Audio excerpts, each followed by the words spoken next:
And are we ready? Let me double check.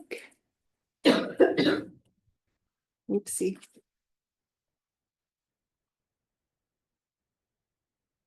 We are ready. All right, we're on air. I'll call this meeting to order. It's 6 o'clock. It's our first meeting of 2025, January 8th. Welcome, everyone. I'll take a roll call vote. Karen Cronwell, Karen Cronwell. Here. Katie Avlis. Here. Daniel Bailey. Here. Chris Robinson. Here. Carla Pennington Cross is here. All board members are present. At this time, if you wish, please stand for the Pledge of Allegiance. I pledge allegiance to the flag of the United States of America and to the republic for which it stands, one nation, under God, indivisible, with liberty and justice for all. Thank you, everyone. On to item 1D, agenda approval. Approve the agenda. Second. All in favor? Aye. All right, agenda is approved. Item 1E, approval of board meeting minutes for December 4 and December 18. They are attached in board docs. I move to approve December 4 meeting minutes for the school board and December 18. I'll do it. Second. Any discussion or comments? I had just one note, I think the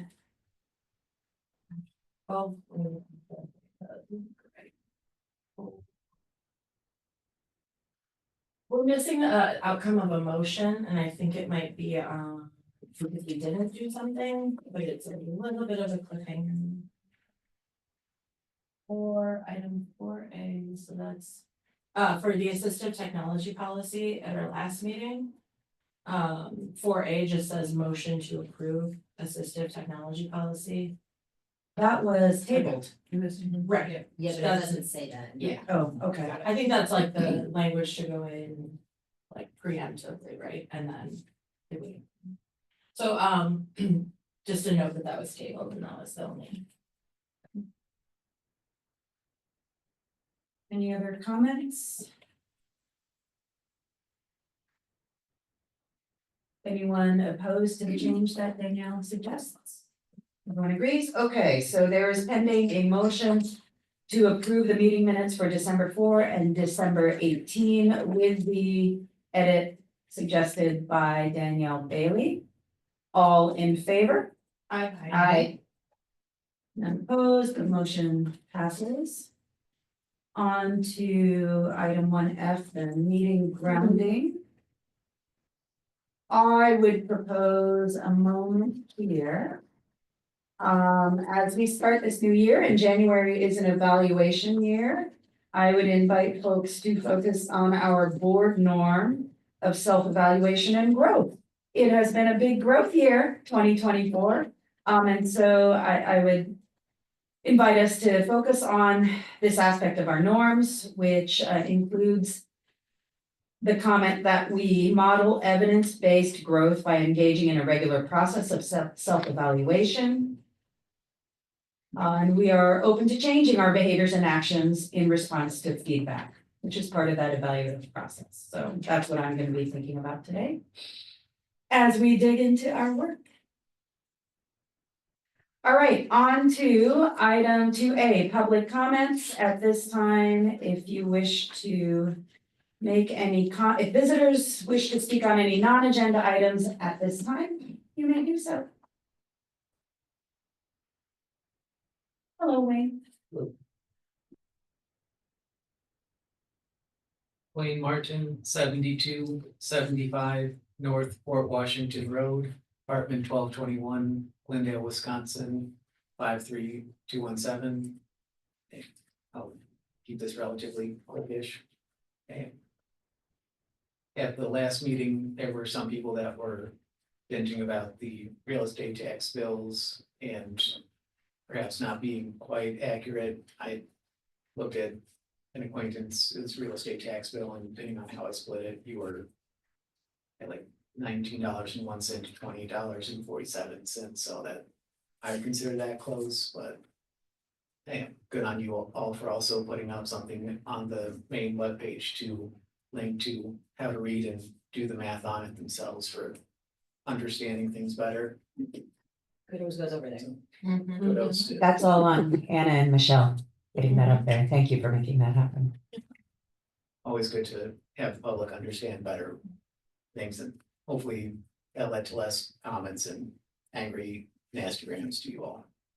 Yeah. Then our mayor also made note of a law which I'm not certain if he actually interpreted correctly, but in case if you actually do need to be paying real estate taxes on the Good Hope property, or should be, I would encourage the board to actually pay those and fill out the form to submit those. I think I found the correct form, so you actually have to go check with the lawyer and don't just take his word for it, please. And then another comment that was made at the last meeting by our mayor was some sort of shell game, which I know doesn't actually happen, but something to make it easier for public to look in on. Potentially, you could have just a segregated fund and fund any like 80.1 where all of the activity for the Good Hope property runs through. That way you can just point them to something and say, no, that's not happening, which if that's not too much work, hopefully that would be something that would prevent more angry comments and people feeling like they don't know what's going on. That's it. Thank you. Thank you, Mr. Martin. Appreciate that. Anyone else? Okay, on to item 3A, our Allied Arts Spotlight. All right. All right, thank you. I will be presenting on behalf of our allied arts teachers this evening. So just want to highlight some of the good work that's happening at both Parkway and Glen Hills in allied arts. We typically talk about our allied arts rotation, including physical education, art, social emotional learning at Parkway, as well as and music. Here at Glen Hills, we kind of separate music out, so we will likely be featuring music as a whole K-8 in a different venue, so that's why they're not featured here tonight. So Parkway PE Wheeling for Wellness. First of all, Ms. Lingard and Mr. Trusky want to thank everyone who took time to volunteer. We had several parent volunteers. As well as I saw the unique experience of some of our K4 teachers watching parents' younger children, so that parents would have the opportunity to do that. So giving up their prep so their parents could spend time with their older siblings at Parkway. So that was a very touching thing to see. But our K4 and K5 students were riding the roller racers, which they're not right on the skates just yet. They're riding roller racers and working on driving in control and playing fair to show respect. So students would explore race car games, monster truck games, snowmobile games, and even have had to survive an earthquake and an avalanche while driving their roller racers.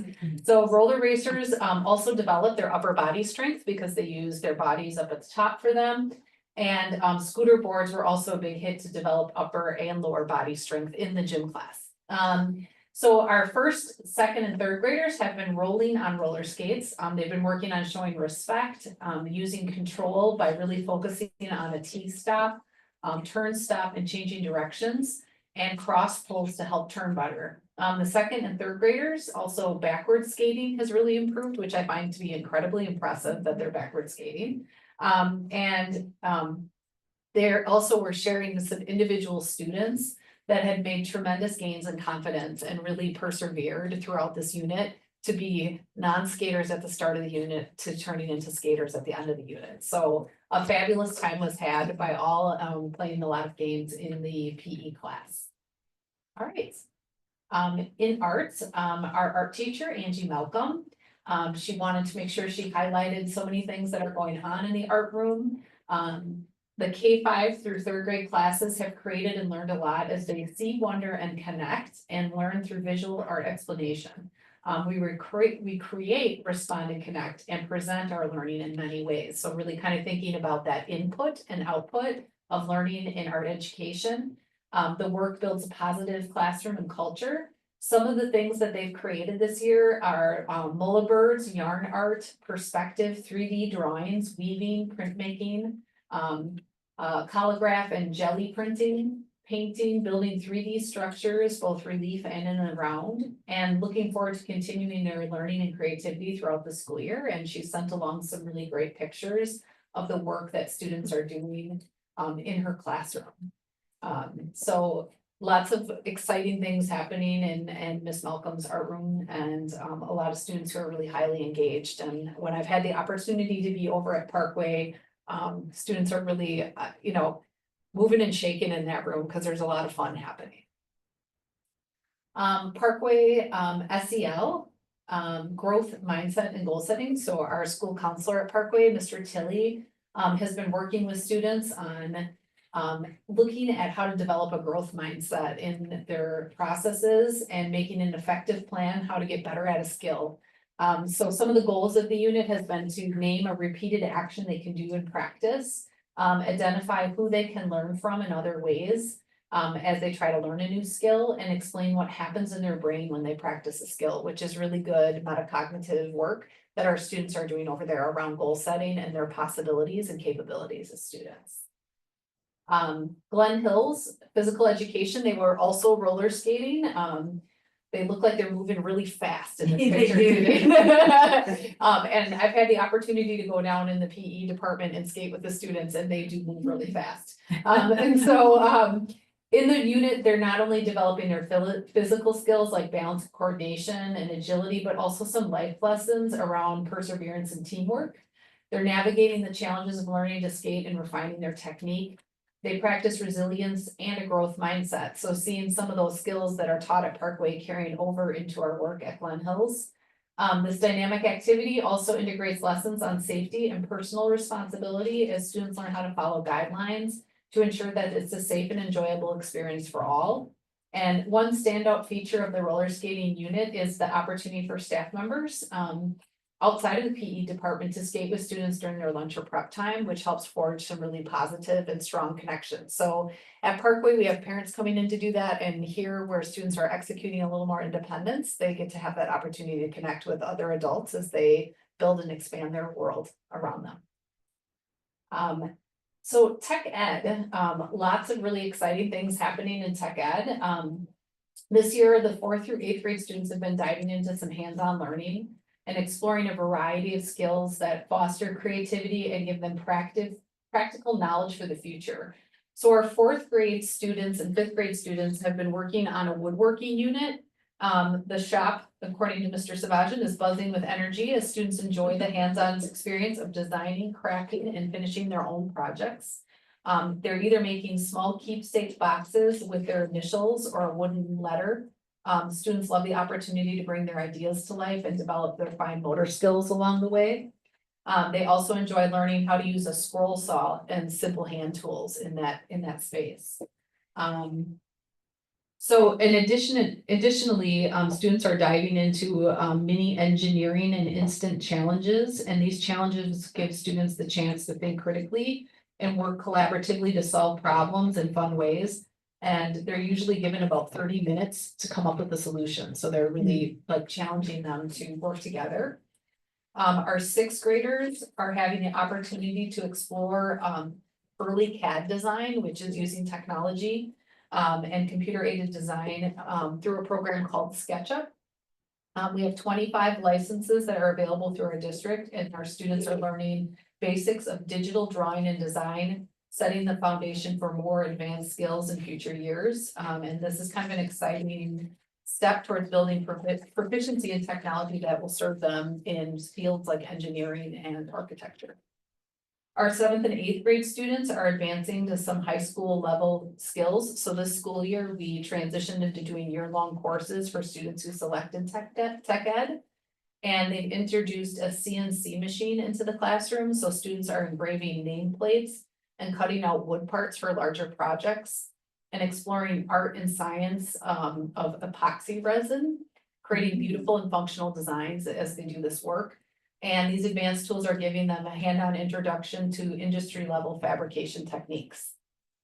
They've been introducing Canva this semester as well, so they can work on graphic design.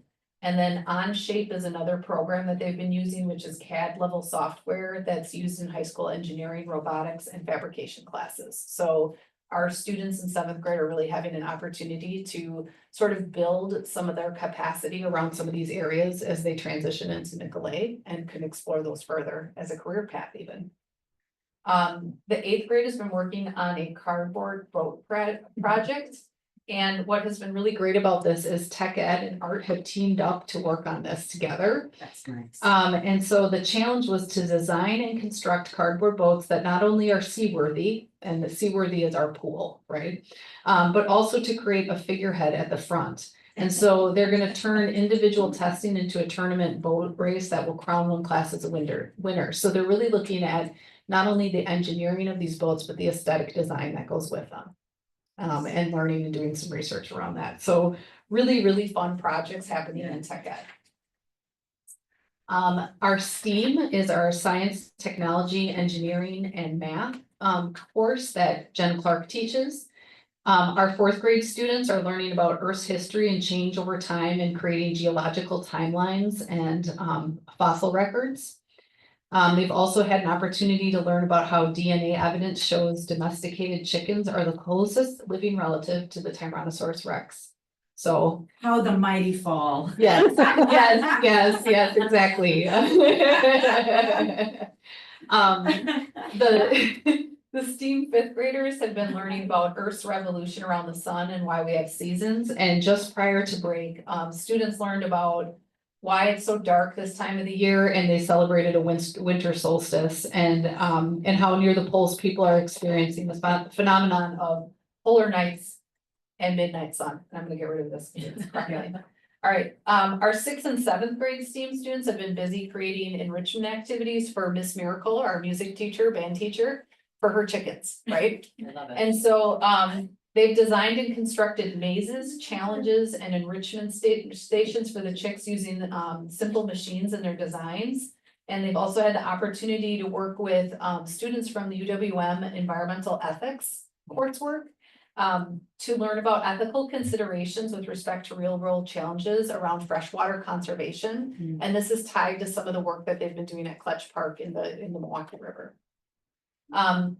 Our 8th grade has been learning about the future of foods and has rebooted the hydroponic system for another grow cycle containing a variety of lettuce, herbs, and other vegetables. And they're currently designing an original design for what the future of food may look like by designing farms, homes, and other spaces where people can incorporate new ideas and technology for community farming practices.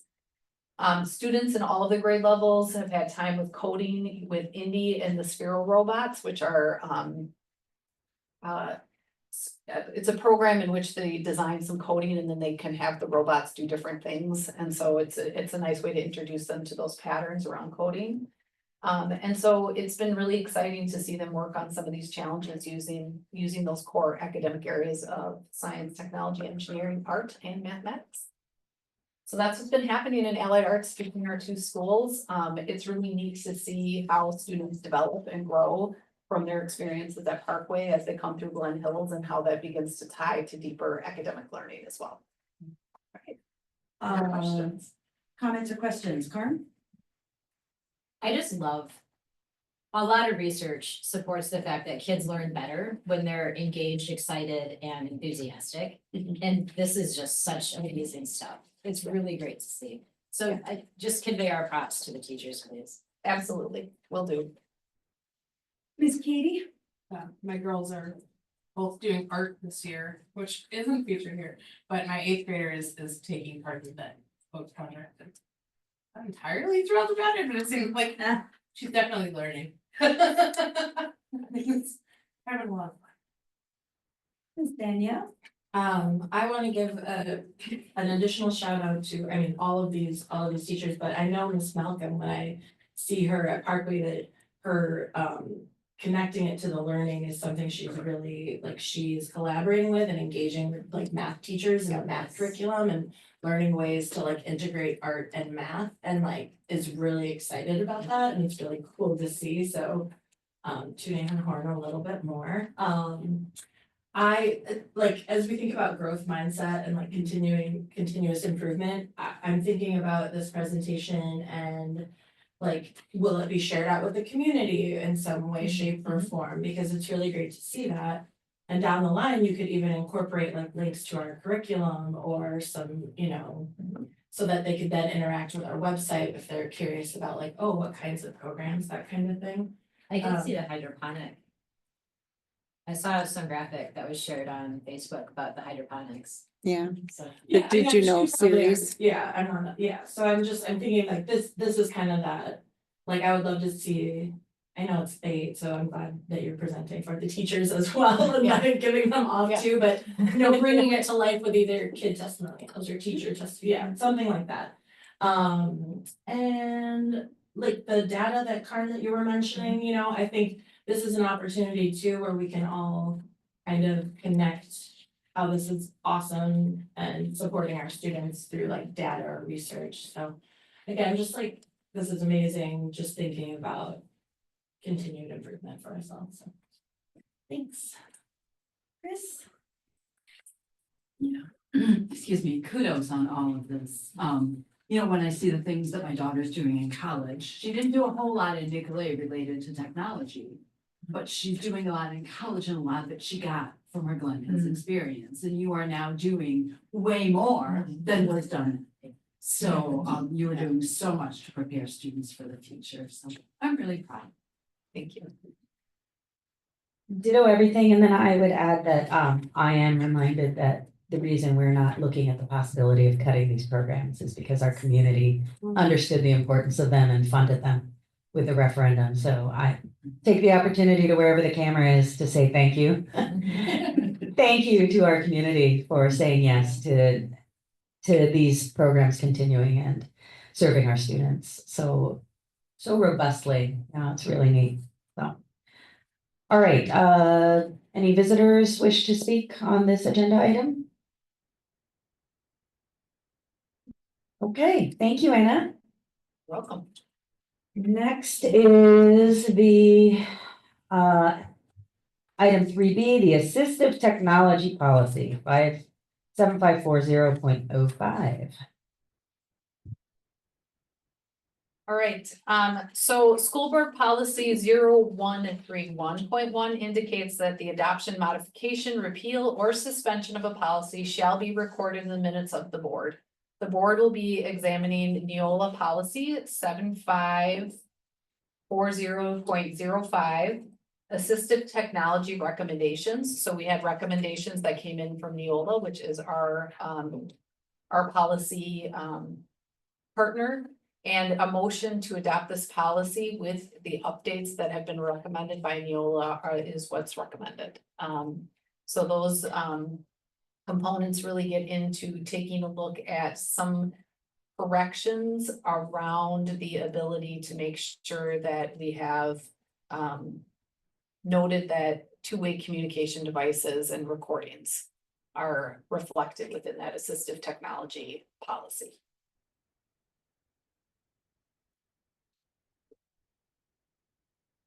All right, so we are, this is up for a motion, if anyone would like to make a motion. I move to approve assistive technology policy 7540.05 with the recommended edits plus one that I will add during discussion. Okay, is there a second? Second. All right, we'll hand it back to Karen then.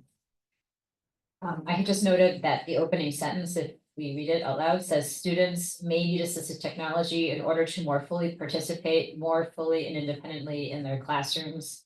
There's a redundancy.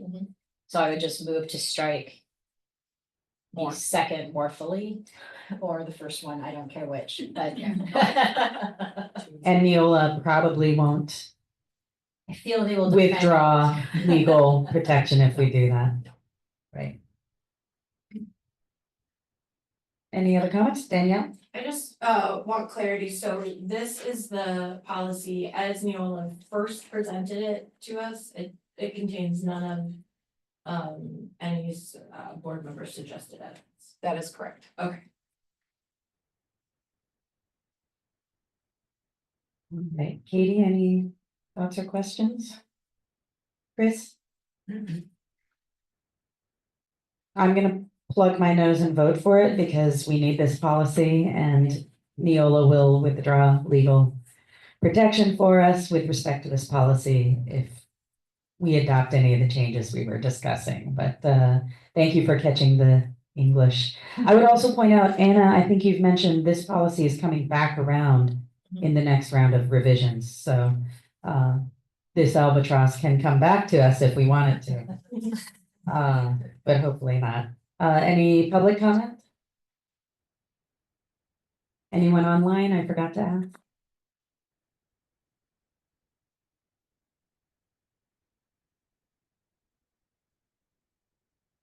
Okay, this is a motion to approve the assistive technology policy 7540.05. All in favor? Aye. Any opposed? Motion carries. We have lanced the boil. All right, on to item 4A, open enrollment seat information. All right, for this item, I will be introducing to you sort of the policy around open enrollment for interdistrict that indicates that the district will participate in the Wisconsin Public School Open Enrollment Program. And that further that indicates that in the January meeting, the board determines the number of regular education and special education spaces. In setting space availability, the board may choose to set no limitations, or they may set limitations based on availability using the following criteria. And this is according to our district policy. In establishing current enrollment numbers for an open enrollment availability purposes, the board does not guarantee open enrollment approvals to any non-resident students. Students attending during the current school year under a tuition waiver and who want consideration for continued attendance in our school district the next school year must follow the open enrollment procedures as outlined in state statute and rule. This agenda item is going to just be providing enrollment information and administrative recommendations for the board to consider in preparation for making those open enrollment determinations at the January 29th, 2025 school board meeting. So in order to prepare this information this evening, I am going to spend some time kind of going over some of the pieces around the analysis of looking at our decision-making and thinking as an administrative team around how seats were determined. And then I'm also going to be asking Kelly Weisgalacki to be doing the same thing around special education seats as well. So in order to determine seat availability, we're in the place of having the administration and the school balance the preference for our smaller class sizes, providing quality educational experiences and fiscal responsibility. So those are the three areas that we're taking into account as we look at seat determination. So class size and staffing assignments, we know that it's inevitable that class size is going to vary based on grade level and subject area. But the administration does recommend that every effort must be made to keep class sizes within the following ranges. At Parkway Elementary School in grade 4, a class size range between 16 to 22 for our K4 students. And for K5 through 3rd grade, maintaining class size range between 18 and 24. At Glen Hills Middle School, the class size range would be looking at 22 to 28. So if you're staying within those recommended class size ranges, to ensure that the enrollment necessary, we know that we can continue to maintain both the current quality and frequency of our educational programming, such as art, music, STEAM, tech ed, and world language, academic resource center, and physical education. So having enough students at our middle school level for enough sections to be able to populate these courses are important in maintaining the opportunities that students have at our schools. So in order to account for the fluctuations in enrollment that are inevitable each year, the following formula was used to determine open enrollment seats for non-resident students. So we took a formula of looking at our grade projected enrollment divided by the sections and grade level, which is equaling our projected class sizes for next school year. The mid-range class size, which is sort of the number between the 22 and 28 for Glen Hills, between the 16 and 22 for K4, and between the 18 and 24, so mid-range. And we multiplied that times the sections and grade levels, which lets us look at what we believe that grade capacity should look like.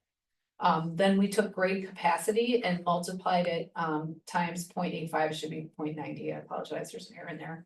And that would equal our open enrollment capacity. Leaving that 10% out there really provides us with the inevitable fluctuation that we see in our community of people moving into our community. And so over the last few years, we've experienced an add, so we want to account for that and not overseat our students, right? So then we're looking at that open enrollment capacity minus the grade projected enrollment, which is really the number of seats that we see to be available in each grade level. And I just wanted to note that if the number is negative, then we would open 0 open enrollment seats. So the following table on the next page really provides you with an opportunity to kind of look at what that breakdown is. And what you see here is really looking at some of those ideal configurations and looking at the fact that in our grade levels, in a couple areas, we are over at this point. And so we would be using this chart. We would make recommendations that the board approve 0 seats at all grade levels, K4, K5, 1st, 2nd, 3rd, 4th, 5th, 6th, 7th, and 8th. The formulas in the chart above will continue to be used to determine if resident enrollment creates the opportunity for any new OE seats, right? So as we look at finalizing our enrollment numbers, we may be in a place where we consider the fact that we would want to revisit that if we are not meeting our projected enrollment. So that is our general recommendation as a whole for our school district for this upcoming school year. And I want to provide this as information for the board to consider, to think about, to ask questions about, and to maybe prepare questions before our next meeting before deciding on determining what the seat availability looks like. Would you like to take questions now as well? Yes, this would be because Kelly is going to revisit the next portion of the information here, which is really how we look at seat determination for special education specifically. So I do want to just have you have the opportunity to ask questions on this component of it. Before she. Yep. Okay. Yeah. I'll start because I just have a simple question. We've always had open enrollment seat capacity, right? So I'm curious what's changed this year. Is it a change in the number of teachers, number of sections? What's changed that's bringing us to 0 in these numbers? I don't know that a formula has ever been applied to seat determination before, so I believe that in the past, it has been sort of, I don't know how those determinations were made in the past. Like, I'm not going to speak to that. I think it's really important to be objective in our work around how we determine seats. Yes. I think important to me is making sure that we have, that we're consistent. So one of the things in Michelle Brown's enrollment report during our last meeting, when we looked at some of that predicted enrollment, is we do have some bubble areas where you see variation. Like, there were years in which we accepted, for example, 13 to 14 open enrollment student seats, right? And they sit at those grade levels, and there are areas in which we are creating bubbles within our, right? And those bubbles are going to occur naturally, which is part of the reason why we want to plan for that, using some sort of formula to really be specific in how we're looking at or how we're allocating seats. And the formula they use, by the way, thank you, so much clarity here. I get it. Will I retain it tomorrow? I don't know. But right now, I absolutely understand how you arrived at these numbers. I love it. And it's here so I can look at it. So thank you for that. I appreciate that. Okay, I usually go counterclockwise, so Karen. So kind of along those lines, it may not be an easy question to answer, but I'm wondering why 0.9 is opposed to the 0.85 that was originally in the document. I think one of the things that I wanna take into account is sort of looking at where that fluctuation was. So what I did was just take a look at, like, if I look at that 0.85, it actually would have probably put us further, right, into the place, like, it wouldn't have changed the results of it. I wanna make sure we're accounting for it and we're not being too skinny, right? I feel like since COVID has happened and I look at some of our enrollment numbers, there have been variation from year to year, and we do have movement in our student population. So there are some unknown variables. I feel like that 10% cushion puts us in a really good spot to make sure that we are thinking through what we need to continue to operate, right? Yep. And so then Michelle, I know when you presented a few months ago, it feels like. At that time, it felt as though the likelihood was that open enrollment would be recommended from a financial perspective. So how does this then potentially affect that? My presentation on the student Right. projected enrollment was. The open enrollment was moving those students currently open enrolled to the next grade level. It was not adding any new open enrollment. So those dollar amounts were based on those current students open enrolled in or out, and those dollars corresponding to them. I Okay, think it was prior to that. I'm remembering this Yep. too. It was Yep. during the budget I can speak, discussion. I can speak to that, Yeah. yeah. So in an analysis of the open enrollment trends, so when we look at our open enrollment students out versus our open enrollment students in, this was the first year that we did experience sort of a negative, I think we were about $15,000 short of the in and out movement between our district, right? Yeah. That's gonna fluctuate, that in and out number is gonna fluctuate based on the number of students out and in, right? And so we have a group of eighth graders now leaving, we have another class coming in, right? Our goal is to also think about the fact that the cost of students coming in, our resident students, and I'm gonna use a rough estimate here, our resident students are about 13,500 per student, right? Our non-resident students, we garner about $9,000 for, right? And so as we look at that open enrollment in and out, the true cost of educating a child doesn't necessarily equate those two things, right? And so when we're looking at that and we're analyzing sort of the amount spent, whatever that smaller shortfall was, probably doesn't necessitate us at one grade level, because we've typically added at K5. Right. Add a much of a change to that, right? So I think it's more important to think about the quality of education and programming. And then also that fiscal impact becomes, if you continue to try to supplant using open enrollment dollars, is it really supplanting it, right? And so really doing a further analysis of that, and I think we've had conversations around the fact that as Michelle has a better understanding of our budget, we'll be able to analyze that cost per student a little bit more tightly than we can right now, but I think we're in a spot where when I look at section size and quality of education, if we're focused on those components, the financial impact is very minimal. this is a far more comprehensive analysis than last year's presentation on open enrollment. Thank you. Several before that. I don't really have, I think I know the answer, but I wanna hear it for sure. This doesn't affect the kids who are already open enrolled into the district, right? Yeah, that is correct. Those students who are open enrolled within our school who had garnered seats at an earlier grade level, once you have open enrolled into our school district, you stay with our school district until eighth grade. So those students will continue to maintain that. One of the important caveats in that is in that initial piece that I read, it did address tuition waiver. So in Wisconsin Public Schools, if a student moves, depending on the date of their move, they can apply for a tuition waiver. So for example, you move out of our district, you move to Wauwatosa, you may want your kids to finish the year here, and so they have the ability to go on to a tuition waiver to do that. If they wanted to continue here the following year as non-residents, they would have to go through the open enrollment process, which in this case, if we're not opening up any seats, they would not be able to continue beyond that year. And the thinking around that is that gives family adequate time to reestablish in a new district. Okay, so actually my question relates to that, but my first, so the the class sizes that you guys use in your first, I think it's your first slide. Yep.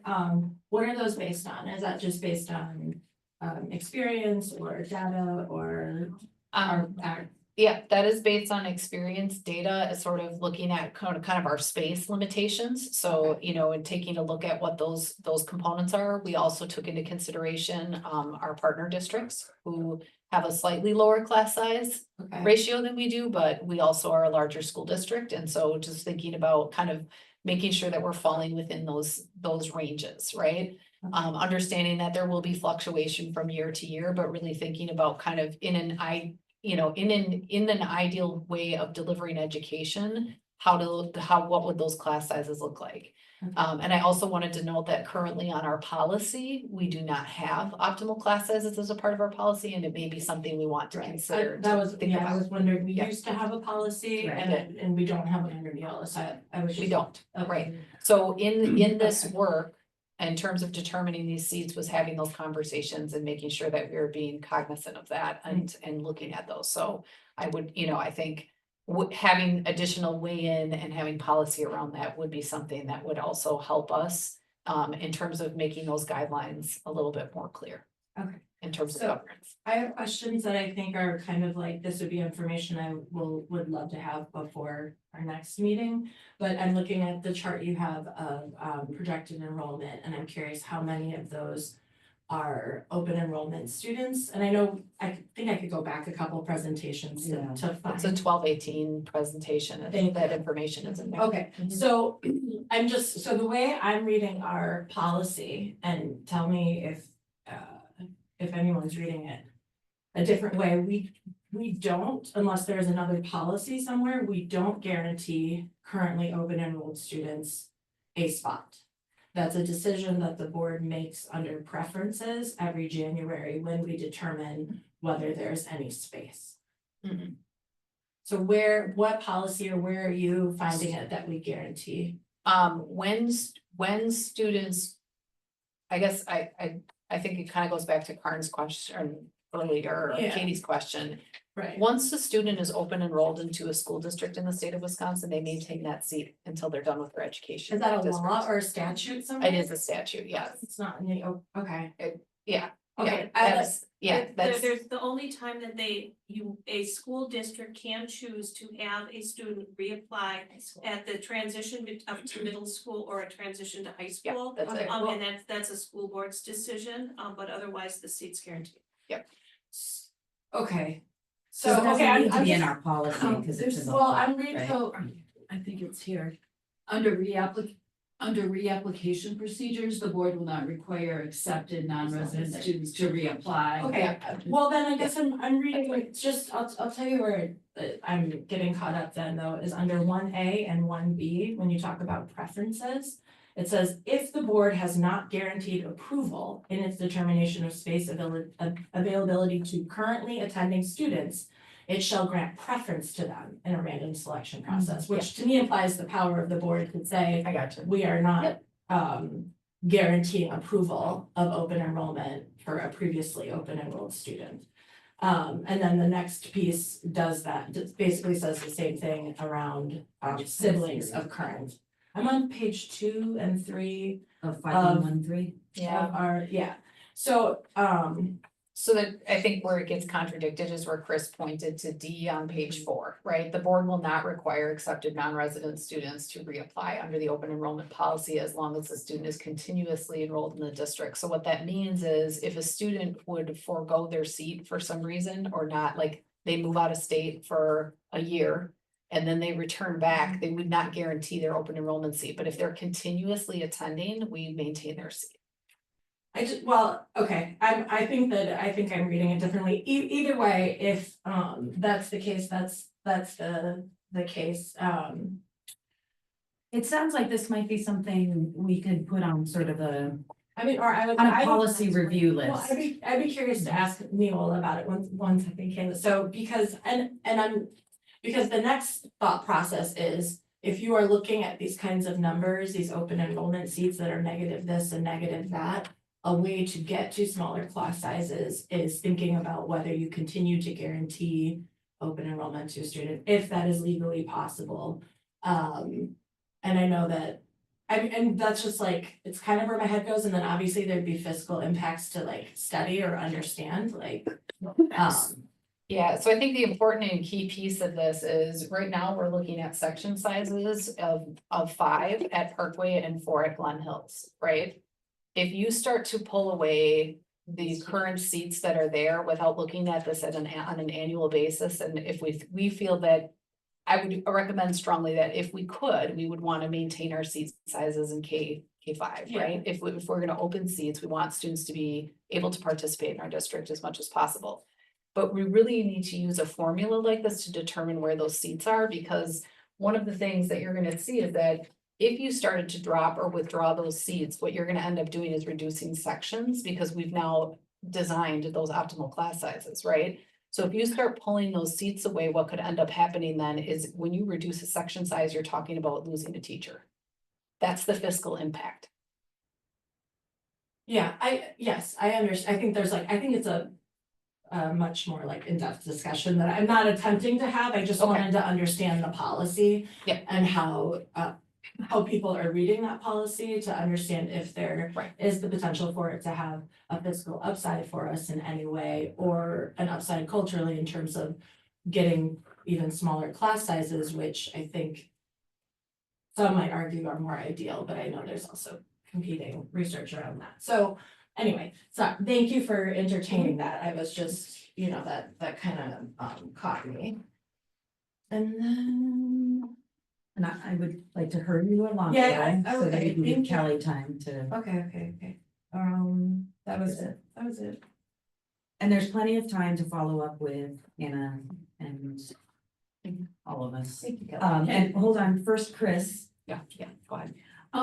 I'm just also thinking, one of the things we don't know is what the impact of a new school in our neighborhood is going to potentially have. And I want to ask the question, if we do choose to revisit this, when would we do so? There are state statutes that limit when you can revisit this, right? So typically, and the way in which you open that up. So typically, we will end up getting applications no matter what. We may need to decide if you would like to work on establishing a waiting list, which does indicate in our policy those preferences that are a part of that waiting list, which would be those people who have siblings here, right? Are gonna be people who have more preference on that list. So I do think there is an opportunity, if we need to revisit, we could revisit that, I believe, after third Friday in September. As being a way to open that up. late. So we don't, Okay. it's not necessarily something that we close the door on entirely, and we can continue to analyze it over the summer to kind of see where we're headed with that. But based on those initial projections, that's where we're sitting, right? Thank you. And I think a lot of school boards recognize and understand that this is a January decision that is based on limited information, right? Okay. Here, Kayla's comment. I had If, helped. if you Wait. are commenting Yeah. as a resident, you need to state your name and address. Oh, okay, I get, okay. If that's, or are you commenting as an employee? Well, And I had helped. No, sorry. Okay, Kayla Dorashevsky, 2503 West Margaret Court, Glendale, Wisconsin, 53209. I had helped with the past administration with figuring out the policy in terms of the preference. Right. The preference in here is referring to a currently attending student, not an open enrolled one, so a tuition waiver student.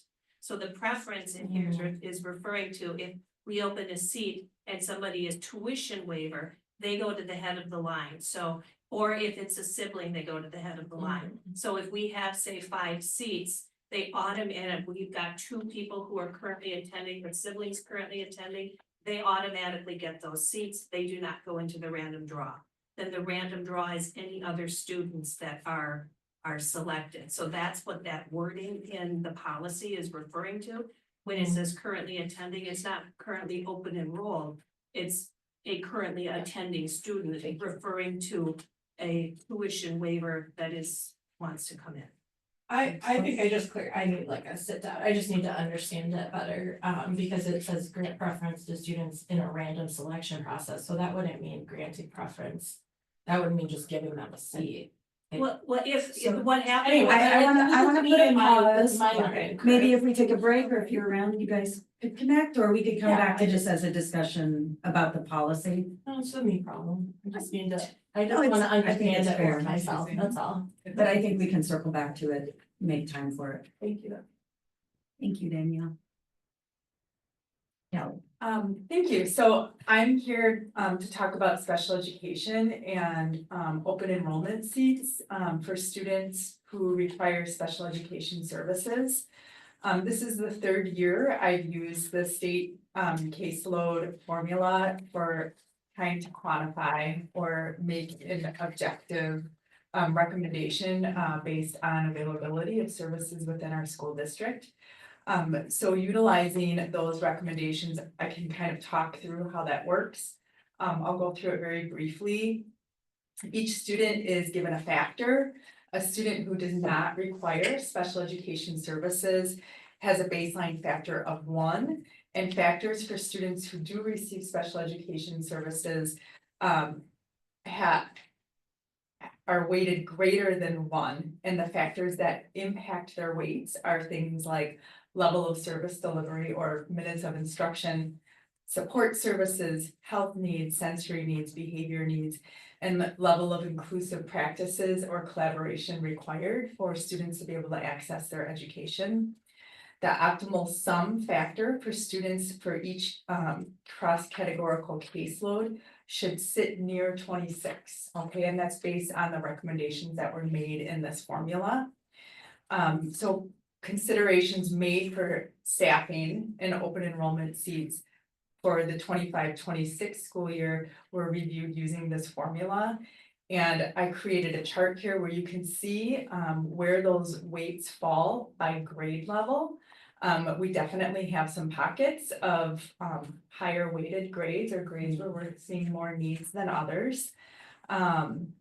I pulled the early childhood weighting out because this is kind of using some predictive information. So students that are moving on to K4, we push those students forward into 4K.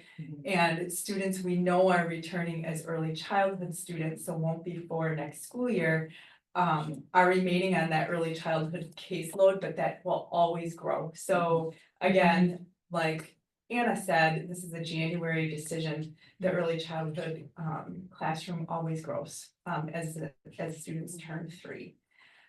Some of the other information we take into consideration is that the average of newly qualified students over the school year, because that's important as the school year progresses.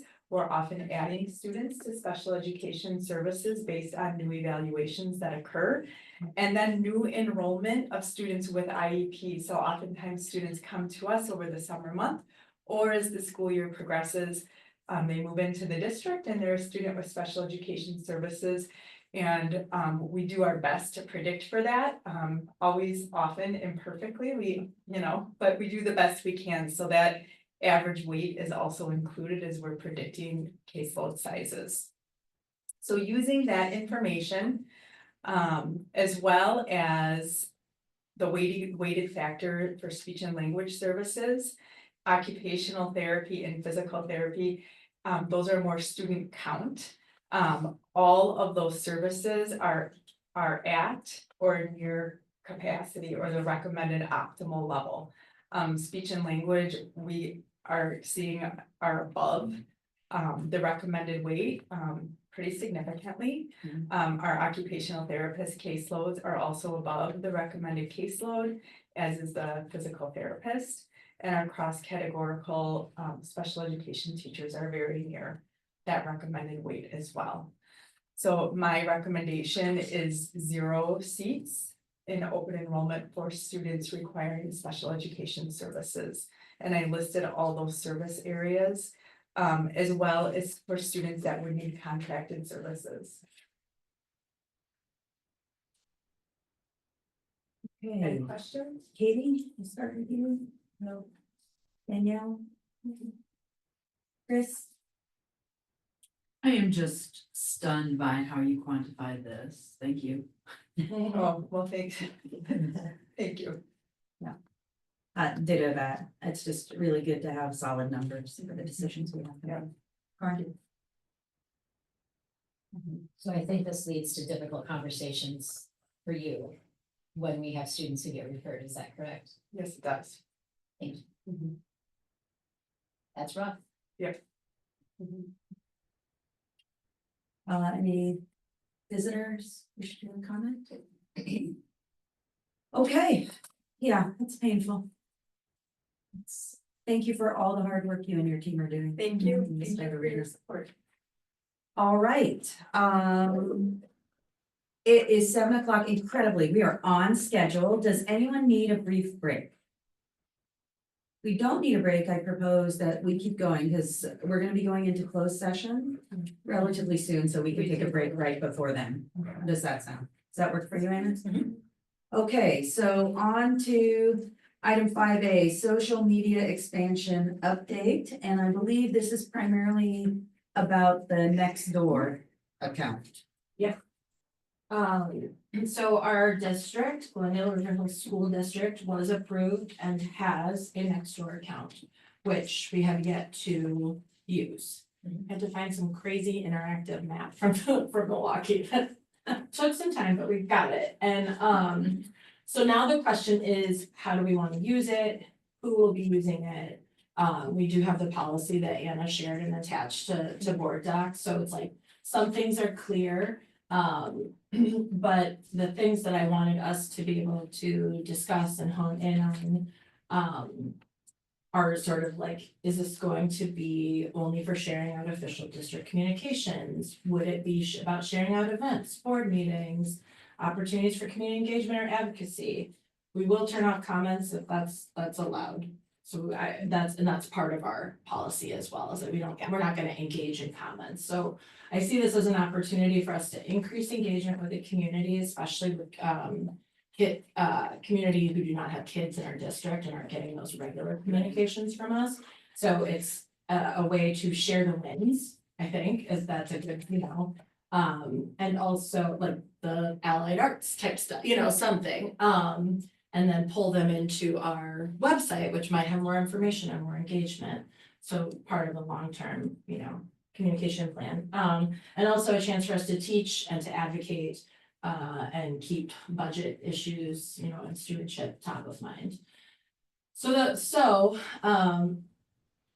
I guess it's kind of like, at some point we should decide if a board member would just be reposting and like, just kind of honing in on these things, and maybe that's, I don't know how we go about that, if that needs to be like formalized and voted on. So all posts have to be approved by Anna for the policy. So I would think it would be an easy thing to say, okay, here's an official communication going out. Put it on Nextdoor. So in that sense, Nextdoor would be a mirror of our district, like Facebook page. Right. Or district communications, or opportunities to be part of the strategic planning stuff. Right. So I just don't know the answer. Should it be a board member posting? Should it be Diane? Should it be, various, like a volunteer? I don't know. That's one big question. And then is there room for it to be sharing out, anything else besides official district communications, like updates from the board, or, I think like maybe this is not, I wanted to start the conversation and I wanted to see like, do we have leeway to kind of have one, or like have like myself work with Anna to like kind of maybe devise like what we think the process should be or something, and then like, do we need board approval? This is kind of new, so. Yeah. And it's the district, so it's not the school board, so, Yeah. Anna, do you have? Yeah, I'm gonna say our policy doesn't require board approval, right? Yeah. In terms of thinking about it from that lens, I think it's really more a process or a procedure about how that runs. Yeah. I guess, I don't know who holds the account. I do, because I Okay. started it, but I think Okay. that all of those things could be Okay, modified, handed Right, over. right. Shared. Yeah. right. Yeah. So, I think I just didn't wanna add something to anyone's administrative plate. Right. You know, over there, but unless it's something that wants to be. Right, I think, I mean, to me, it would make sense that if. From a procedure standpoint, what doesn't make sense to me necessarily is having that information go from. Here to you to there, right? Yeah, It yeah, would yeah, seem yeah. like a direct linkage to that site, to promote. And to have, that information get out to the public would make the most sense, right? Yeah. And so I think, you know. Either way, it's an extra step. It would be an extra step to communicate it to you, or it'd be an extra step to communicate it directly. So I would think the direct communication would be the most Efficient. efficient Yeah, way of. and then if there are things Yeah. like that the board might ask you to share Yeah. on our behalf, then it's like, we just ask you and you would do that, right? Or like Yeah. other people, yeah.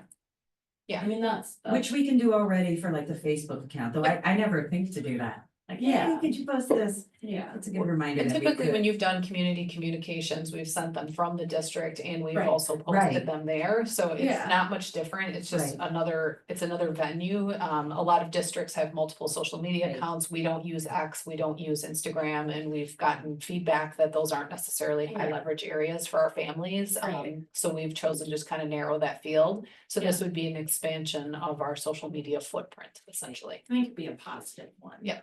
Anyway, so. Katie, you're on Nextdoor and used to be an administrator there. Maybe you have a viewpoint on this. Yeah, I think, who currently does the Facebook? Yeah. Well, then, I don't feel like it would be that, like you said, it's just expanding it, if you're just posting the same content, just hand it to whoever is running Facebook, whether that remains Diane or it changes. Yeah. Just seems the easiest way to go, and if we're turning off comments, then. It's not really that much of a lift.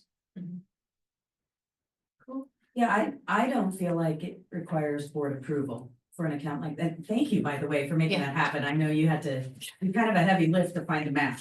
That was a little weird. It was so weird. And I appreciate you pushing for that. And I think you're right. There's a cohort on Nextdoor that has aged out of schools and goes to Nextdoor for a lot of information. So I do think it's a good place to have that mirror of what we're posting up on social media. So I'm comfortable with it going forward. Chris? My questions were all about assuming that there were comments. So if comments are turned off, I mean, if they were on, I question us not responding to anything. Which is part of Because the I think it's a policy. missed opportunity, but I think that's a missed opportunity. And Oh, maybe oh, that's, I think that's another discussion somewhere else. Yeah. But thank you for doing this. I think it's good to get out there in a different way. The only concern I have, and I don't think it's happened with any of the cities posts, so it's a very mild concern. Is even with comments off, people can then share that post and open it up that way. Then it's not directly from us, so we Yeah. don't have any ownership of it, and that's. It is what it is. Yeah, the policy very clearly states that it should not be two-way communication. Right, yeah, so we'd still stay hands off with it, but. Yeah. I'm just letting you know that no comments is maybe Sure. not the reality. And you But it would be no wouldn't comments wanna, directly to us. right, you wouldn't wanna Right. prevent that. Right. Go Yeah, ahead, that's- share out, have your, Yeah. feelings and opinions, that's information for us, but. Yeah. I think the goal, if we like sort of acknowledge, the goal is just to sort of like raise our engagement and our profile within the community. And someone said in one of your sessions, community sessions, they said, what's going on in the district, like, right, who wasn't connected to the district. So I think it's an opportunity to share positive things and educate around what, the school district does. So I can just work with you, Anna, to figure out how to like add or transfer credentials so that it's like a district managed account. And then we will just share things with you as they come to us, if there are things we think of, right? Awesome. Thank you for doing that. Thank you, Danielle. All right, on to item 6A, legislative updates. Chris is here to talk about the WASB resolutions. Yes, excuse me. You received in board docs, a list of the WASB resolutions that will be put up for vote at the State Education Convention. And I guess I wanna open it, there's one that I definitely want feedback on. And that's resolution 2502 pathway to licensure for paraprofessionals. But I wanna give all board members and I'd like to hear from Anna, any other ones that you would like to comment on. So, do you wanna sort of facilitate? Yeah, and thank you, by the way, for the attention and effort you're putting into this. Yeah. This role with Rockville, it's important, and I would just start by saying, I'm very comfortable, as we've done in prior years, deferring to you as our designated representative to exercise your will and your values and your votes on these things. That's kind of my perspective. We delegated this to you, and this is your role on behalf of the board. So that's kind of my broad mindset on this, and I don't have strong feelings about the substance of any of this stuff, so I'll pass the table to Anna. Right, so I do want to address, resolution 2502 pathway to licensure for paraprofessionals. I believe really strongly in this resolution as a pathway. I believe that, opening the door to opportunity for historically marginalized people who have not had access to higher education is really an important way to diversify our teaching force, and I feel like this creates a pathway for that to happen. And I think the key piece in this legislation is not that we allow anyone to become a part of the profession. It's a pathway to licensure, right? Which means that with that comes the requirements of licensure, which are monitored and have rigorous components to them. But I do think, when I think about my experiences, I look at some of our paraprofessionals that work in our own district here. We have the opportunity to grow some of those folks into professional teaching roles, and I think that's a really exciting opportunity, and removing barriers around that is important. Karen? So first of all, I would agree with Carla with regards to the bulk of your feeling around the vote. I have faith in your vote, which I may not make you feel comfortable, but thank you for being that person. I am interested in better understanding this particular rationale. I guess my prior understanding is that there are pathways for alternative teacher licensure. And I was unaware that they didn't pertain to paraprofessionals specifically, so I guess I wasn't confident that this was necessary. There are certainly myriad alternative licensure programs, and there's a lot of provisional licensure opportunities. Are they limited to, how is it different, I guess? My reading of this is really that you would move them into a classroom space more quickly than some of those other provisional programs and emergency licensure programs sometimes allow people to move into a classroom space as a paraprofessional. That's how I'm reading this.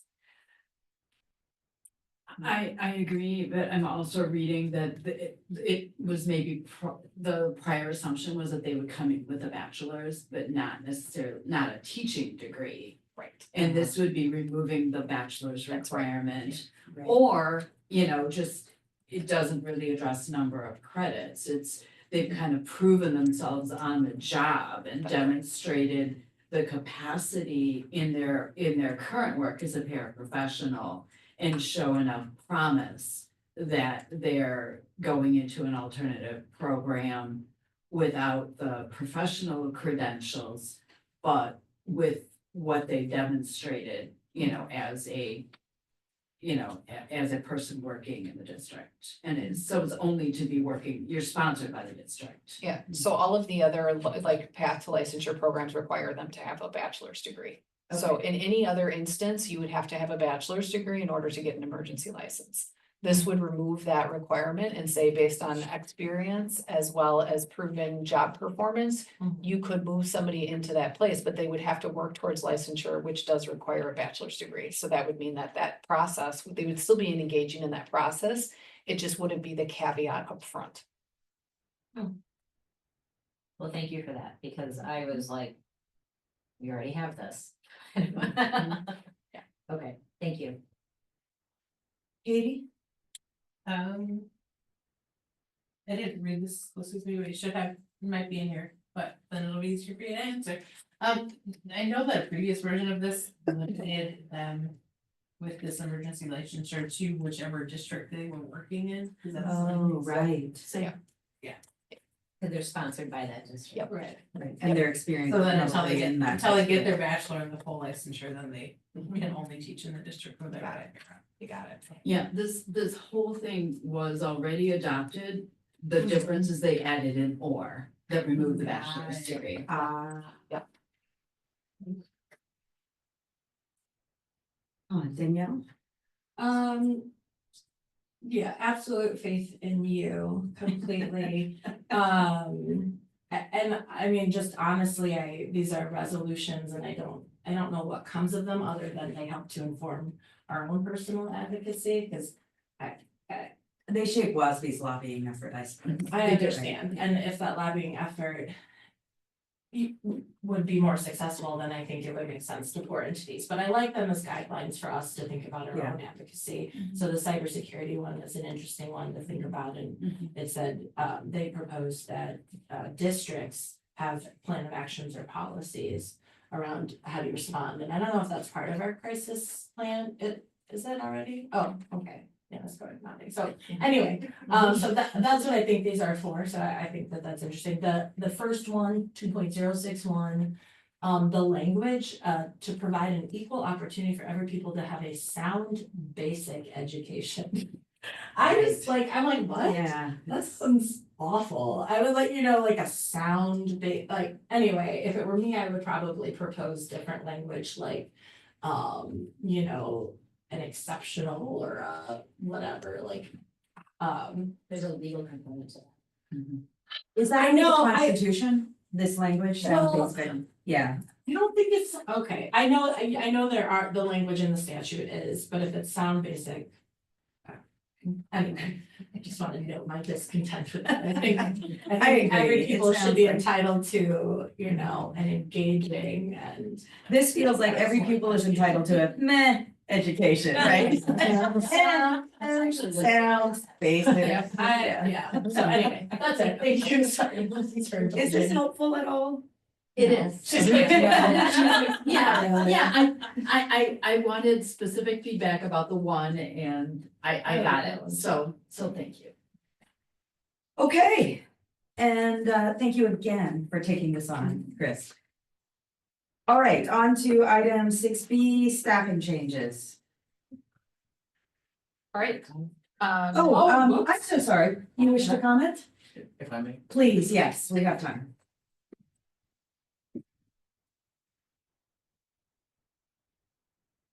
For resolution 25-04, decoupling public and private school funding. Assuming that advocacy doesn't pan out, potentially an alternative. Secondary objective would be to have, say, on the real estate tax bills, the private school monies listed separately versus public schools that way. People in, We have already had that conversation. Yeah, but then also for- Mm-hmm. but That also sort of for just like transparency, a yes. state transparency, not just for the Mhm. district, that way. It's easier for people to potentially have conversations in their own districts about school funding, Yes, that's it. Thank you. thank you. Okay, staffing changes. All right, so our school board policy indicates that I may act on behalf of the board to accept resignation of support staff. However, I am seeking the board's approval for Sam Orozco's resignation to be effective January 17th, 2025. Mr. Orozco's resignation will require us to fill the already existing health and attendance assistant position. And we will be doing so as a part-time rather than a full-time position. In addition, I'm seeking board approval for the resignation of Jamie Jacoby, who is a part-time special education paraprofessional at Glendale Middle School effective December 20th, 2024. And so in addition to that, our policy states that the board shall approve the employment, fix the compensation, and establish the terms of employment.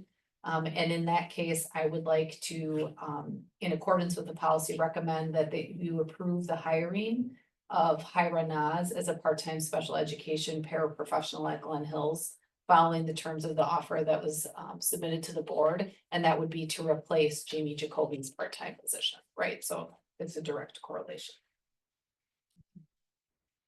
All right, so the recommendation is to approve the resignation of Samantha Orozco and Jamie Jacoby, and to approve the hire of, how do you pronounce it, Hyra? Mhm. Hyra Naz as a sped para. Would anyone like to make such a motion?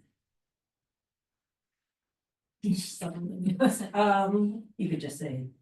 Yeah, I move to approve motion stated by Carla with regard to the health and attendance assistant in Parkway and the special education paraprofessionals at Glen Hills. For a second, Second. any discussion? Karen? So more so just a curiosity. I'm wondering why you're bringing these forward for us to approve their resignations. I mean, if we were to not approve their resignations, call them back.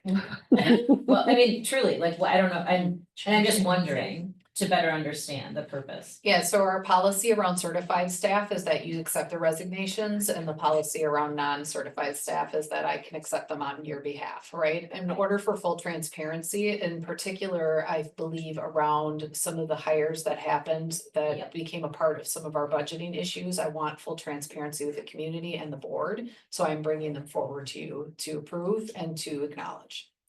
I really appreciate that. Yeah. Thank you. Yeah. I would wonder if in the future it would be sufficient to simply bring them to our attention and not require us to approve, I mean, you know, for what it's worth. Just like an update. Yeah, because I'm not sure what if we didn't approve them, then what would, we can force them to stay, right? Oh, well, certified staff, you could, If you don't approve, it has contractual implications. Yes, yeah. You can't force them to But stay. these are but both you could- non-certified Yeah, staff. yeah, so they're not, there's no contractual. it feels like Formality. it's a but formality, but it creates that transparency and puts our stamp of approval. And makes us accountable as well, I think. I'm not arguing, I'm Yeah. happy for the transparency. Okay. That's not my issue. I just was Yeah. voting on it. Yeah, There's no agreed. purview, I don't know. Katie, Danielle, Chris, any public comment, visitor participation, anyone online? All right, so there is a motion pending to approve the resignation of Zarosco and Ms. Jacoby, and to approve the hire of Hyra Naz as a sped para at Glen Hills. All in favor? Aye. Motion passes. I would just also like to give our warmest well wishes to both Jamie Jacoby and Sam Orozco as they move into the next chapter. And Hyra has worked with us in the past and is rejoining us, so we're excited to have her back as well, so. Great. Okay, thank you. All right. Item 60, closed session. Anyone wish to make a motion to recess into closed session? I move to recess into closed session for section 19.851C, considering employment, promotion, compensation, or performance evaluation data of any public employee over which the governmental body has jurisdiction or exercises responsibility, specifically to discuss interim superintendent evaluation. One breath. That was amazing. Outstanding. Is there a second? Second. This requires a roll call vote, right? So Karen Cromwell, Aye. Katie Avalos, Aye. Danielle Bailey, Aye. Chris Robinson, aye. Carla Pennington Cross votes aye. We are officially in closed session. Which we will take. And we are going to take out there. We will try our very best to be back here by 7:45. We might be. Just as a point of order for people who are here as witnesses, is there anticipated business after this, or would people reasonably not miss something? Unlike, I do not anticipate any motions. We would just be doing our typical end of meeting board debrief. So while we love seeing your faces, do not feel compelled. Thank you. Okay, we're gonna take a little bit of break before we head into. Yeah. Like,